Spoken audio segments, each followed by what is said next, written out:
Busa limbah setinggi 7 meter diduga limbah pabrik pengolahan kimia menggenangi aliran kali di sekitar permukiman warga. Kali Sentiong, Kemayoran, Jakarta Pusat kembali tercemar limbah busa berbau busuk. Aliran Sungai Cilengsi di Kabupaten Bogor terganggu dengan adanya limbah yang menyerupai awan. Diduga sungai ini tercemar limbah pabrik yang berada di bantaran sungai. Limbah busa diduga berasal dari pemakaian deterjen dalam jumlah besar yang dibuang ke dalam kali. Akibatnya warga terganggu dengan bau menyengat yang ditimbulkan. Air adalah sumber kehidupan utama bagi kita semua. Tapi sayangnya, kualitas air di Indonesia semakin mengkhawatirkan. Sungai-sungai kita yang dulunya menjadi sumber air bersih, kini banyak yang terkontaminasi. Berdasarkan data Kementerian Lingkungan Hidup dan Kehutanan tahun 2021, sekitar 82% sungai Indonesia tercemar. Beberapa sungai utama seperti Sungai Citarum di Jawa Barat bahkan pernah dinobatkan sebagai salah satu sungai paling tercemar di dunia. Pencemaran ini bukan hanya dari limbah industri, tapi juga dari limbah rumah tangga, pertanian, dan plastik. Sampah-sampah ini menyebabkan penurunan kualitas air, mengancam ekosistem, dan berdampak negatif pada kesehatan masyarakat yang masih bergantung pada air sungai. Limbah deterjen rumah tangga meskipun mungkin tidak terlalu signifikan di sungai-sungai besar, yang lebih banyak terpapar limbah industri, dampaknya jauh lebih terasa di hulu-hulu sungai kecil.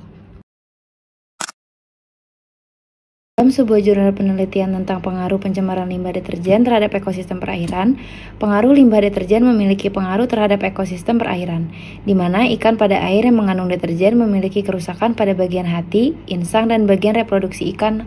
Salah satu inovasi yang dapat membantu mengurangi dampak limbah deterjen konvensional pada pencemaran air adalah deterjen organik berbasis ekoenzim.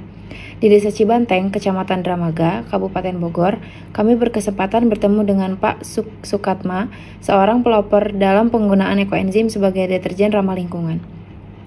Beliau menjelaskan kepada kami bagaimana cara membuat deterjen ekoenzim yang dibuatnya menggunakan kulit buah-buahan. Itu saya bikinnya dari kulit buah-buahan, seperti mangga, pisang, kulit apel, kulit jeruk, kulit nanas, ya semua kulit buah-buahan itu kan.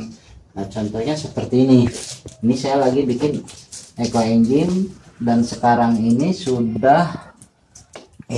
kemarin udah harus panen.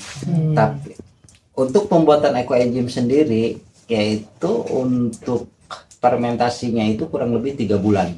Dalam 3 bulan, diamkan campuran ekoenzim dalam keadaan tertutup rapat dan beri selang udara berisi air kepada botol air kecil untuk menjaga tekanan udara. Nah untuk formulanya sendiri, kita hitung formula yang bulatkan aja ya. Jadi untuk kulit sampahnya itu kurang lebih 3 kilo. Kulit sampahnya 3 kilo. Dan untuk airnya dalam 3 kilo itu 10 liter air.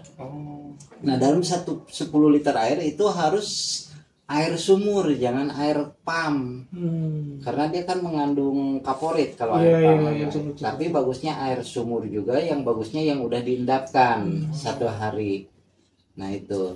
Terus untuk gulanya, gula merah atau tetes tebu atau molase itu 1 kilogram. Fungsinya dari selang ini, fungsi daripada selang ini adalah untuk siklus udara. Dia kan kalau hasil fermentasi, setiap fermentasi itu otomatis menimbulkan gas kan. Nah kalau dari ekoenzim ini saya ada turunannya itu, yaitu membuat sabun deterjen. Nah ini, jadi sabun deterjen deterjen ekoenzim ini ramah lingkungan. Ini sabun deterjen untuk cuci baju.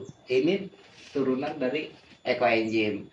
Cuma kita dikasih bahan sop seperti metalin ester sulfanat. Nah itu metalin ester sulfanat itu konon katanya, itu saya baca di Google, dia itu limbah dari kelapa sawit. Jadi organik juga.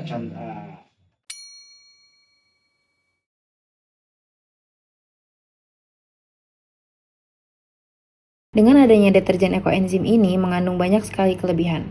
Beliau menjelaskan bahwa deterjen ekoenzim ini aman untuk lingkungan karena bahannya yang bersifat organik. Ini sabun deterjen ekoenzim itu sabun deterjen ramah lingkungan. Itu jadi kita mau cuci di kali mau apa, kita tidak membahayakan ikan-ikan atau apa gitu, kehidupan di air itu. itu. Jadi aman.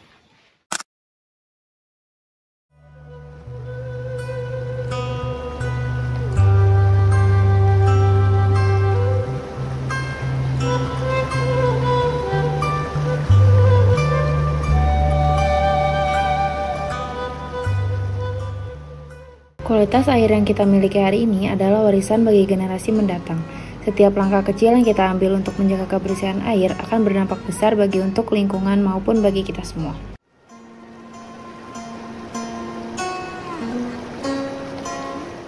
Memilih deterjen ramah lingkungan seperti ekoenzim adalah salah satu cara kita berkontribusi untuk sungai yang lebih sehat. Dengan mengurangi limbah deterjen konvensional, kita bisa menjaga air tetap bersih, khususnya di hulu-hulu sungai yang lebih rentan terhadap pencemaran.